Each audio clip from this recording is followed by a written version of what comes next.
தமிழகம் முழுவதும் காலியாக உள்ள 1352 காலி பணியிடங்கள் காவல் உதவி ஆய்வாளர் பணியிடங்கள் நிரப்புவதற்காக தமிழகம் முழுவதும் இன்று தேர்வு நடைபெறுகிறது. அதாவது தமிழகம் முழுவதும் நடைபெற இந்த தேர்வில் 2 பிரிவுகளாக நடைபெறுகிறது. காலையில் ஜெனரல் தேர்வும் மதிய திருமல் எலிஜிபிள் தேர்வு சொல்லப்பட்ட தமிழ் தேர்வு நடைபெறுகிறது. இதற்காக தமிழகம் முழுவதும் 46 மையங்களில் இந்த தேர்வு நடைபெறுகிறது. 1352 காலி பணியில் நிரப்புவதற்காக நடைபெறும் இந்த தேர்வில் சுமார் தமிழகம் முழுவதும் 1,80,000 நபர்கள் இந்த தேர்வு எழுதுகின்றனர். இந்த தேர்வு எழுத வந்த நபர்கள் நம்முடைய இணைந்திருக்கிறார்கள். இந்த தேர்வு அவர்கள் எழுதுவதற்கு எவ்வாறு பயிற்சி பெற்று வந்தார்கள், இந்த துறையை அவர்கள் எவ்வாறு தேர்ந்தெடுத்துள்ளார்கள் என்பதை அவருடன் கேட்போம். நீங்க இந்த தேர்வு எழுதுறதுக்கு எவ்வாறு பயிற்சி பெற்று வந்தீங்க? ஏற்கனவே நீங்க எல்லாம் காவல்துறையில பணிபுரியுறீங்க. எதற்காக இந்த உதவி ஆய்வாளர் நீங்க தேர்வு தேர்ந்தெடுத்தீங்க?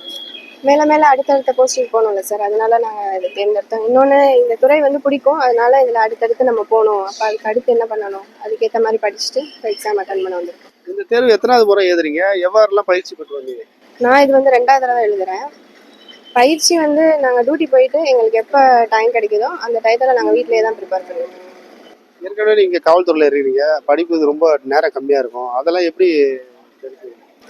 நம்ம டியூட்டி போவோம்ல, போகும்போது பஸ்ஸில் ட்ராவல் பண்ணுறோம்ல, அந்த டைம் படிக்கிறது. அப்புறம் முடிச்சுட்டு வீட்டில் அதுக்குன்னு தனியாக செப்பரேட்டாக டைம் ஒதுக்கி படிக்கிறது, அந்த மாதிரி தான் படிக்கும். நீங்கள் சொல்லுங்கள், உங்கள் இந்த தேர்வு எப்படி பயிற்சி பெற்றீங்க? நாங்கள் ஓனாக தான் ஸ்டடி பண்ணுறோம். இங்கே ஓன் மெட்டீரியல்லாம் வாங்கி நாங்கள் ரெஸ்ட் டைமில் நாங்கள் படிச்சுட்டு இருக்கோம். நீங்கள் ஏற்கனவே காவல்துறையில் இருக்கிறீங்க, எப்படி இதை நீங்கள் படிக்கிறீங்க? டைம் நேரம் எப்படி கிடைக்குது? ஃப்ரீ டைமில் மட்டும்தான் படிப்போம். டியூட்டி போகிற டைம் மிச்சம், அப்புறம் ட்ராவல் டைமில் படிப்போம்.